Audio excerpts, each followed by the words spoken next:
안녕하세요. 문해력 아카이브의 김효숙입니다. 제가 초등학교 교실에서 독서 수업을 할 때였어요. 아이들에게 책을 읽힌 뒤 몇 가지 질문을 했습니다. 그런데 어떤 아이는 대답을 바로바로 척척 잘하고요. 또 어떤 아이는 매번 아무 소리도 안 하고 가만히 있는 거예요. 어떻게 보면 같은 교실, 같은 시간에, 그리고 같은 글을 읽었어요. 그런데 아이들마다 이러한 반응의 차이가 무척 궁금했어요. 그래서 제가 수업 시간이 끝난 다음에 그 대답을 잘하는 아이 한 명하고 항상 대답을 안 하는 아이를 이렇게 따로 두 명을 불렀어요. 그런 다음에 책을 한 권 주면서 한쪽만 소리 내서 선생님한테 좀 읽어줄래? 라고 부탁을 했어요. 제가 왜 아이들한테 소리내어 읽기를 먼저 시켰냐면요. 아이들이 어떤 대답을 안 하거나 반응이 없는 거에는 사실은 여러 가지 원인이 있습니다. 뭐 수줍어서 그럴 수도 있겠죠. 또는 지금 읽은 글이 어휘가 너무 어려운 거예요. 그래서 잘 이해가 안 가요. 아니면 기억할 수가 없어요. 아니면 나는 아직 글 읽기가 좀 미숙해요. 아니면 나는 이 인물들이 생각하는 것, 행동하는 걸 잘 이해할 수가 없어요. 짐작할 수가 없어요.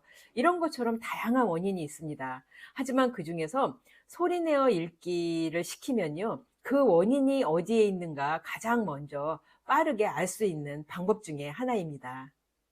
대답을 잘한 아이는요, 글을 이렇게 덩어리로 끊어서 읽었어요. 누가, 어디서, 뭘 했는지를요. 그러니까 한 토막씩 정리하듯이 읽는 거예요. 예를 들면요, 토끼가 숲속에서 놀고 있었어요. 끊을 때마다 머릿속에 그림이 그려지는 거예요. 누가 토끼가 숲속에서 놀고 있구나. 이렇게 장면이 이해가 되면서 척척 떠오르는 거죠.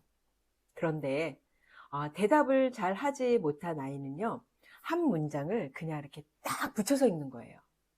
토끼가 숲속에서 놀고 있었어요. 처음에는 잘 읽는 것 같았죠.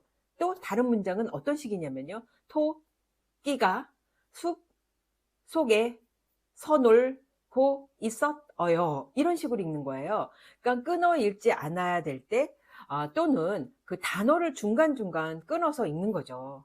이 아이는 뭐냐면 글자를 그냥 눈에 보이는 대로 읽고 있는 거예요. 그러니까 자기가 글을 읽었어도 머릿속에 장면이 떠오르지 않는 거죠.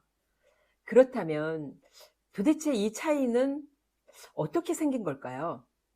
음, 대답을 잘한 아이는요, 평소에 책 읽어주는 어른의 목소리를 들었던 경험이 많을 것입니다.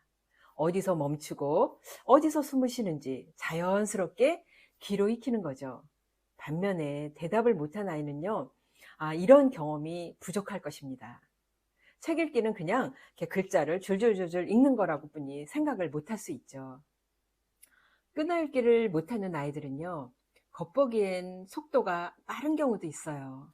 그런데 문제는요, 중요한 걸 놓치고 읽는다는 거예요. 누가 뭘 어떻게 했는지 핵심 내용을 못 잡는 거죠.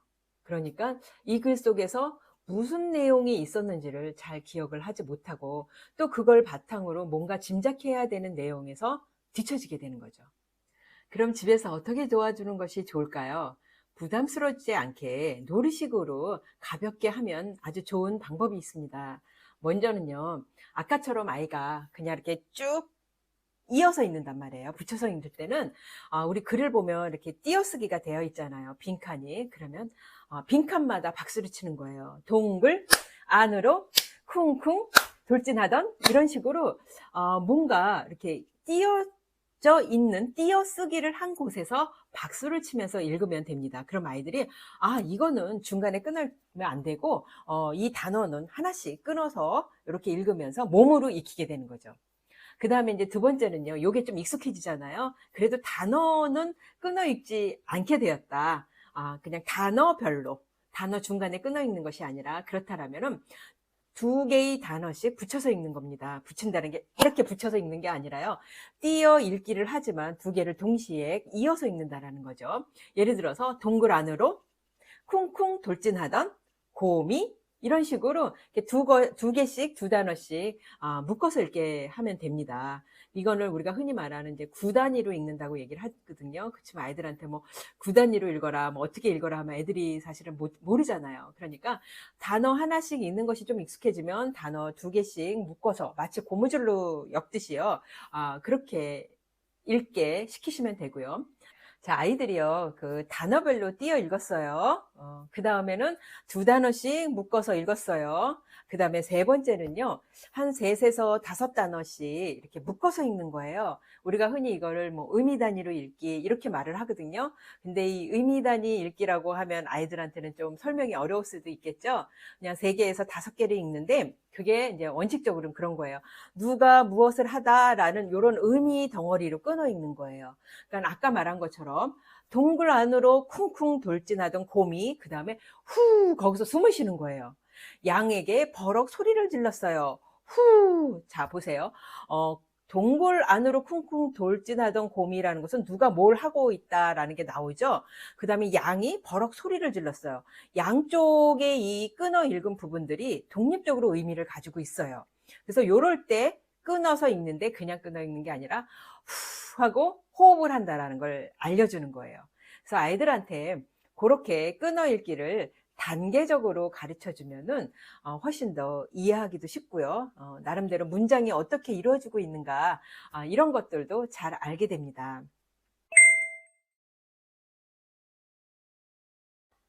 아이들이 끊어 읽는 건요, 이렇게 어렵지 않아요. 그러니까 어떻게 보면 아이들이 글을 배우고 스스로 책을 읽을 때 조금 더 어른들이 옆에서 책을 많이 읽어주고 그런 듣는 경험을 많이 했다라면 이런 어려움을 지금 겪고 있지는 않을 거예요. 자, 끊어 읽기 제가 쉽다 그랬죠? 애들이 붙여 읽거나 어디서 끊어 읽어야 될지 모를 땐 그냥 기계적으로 단어마다 끊어 읽는다. 그게 좀 익숙해지면 두 개 단어씩 묶어서 읽는다. 그게 또 익숙해지면 세 개에서 다섯 개씩 묶어서 읽는데 그때는 숨을 후 하고 쉬게 해준다. 요것만 기억하시면 됩니다.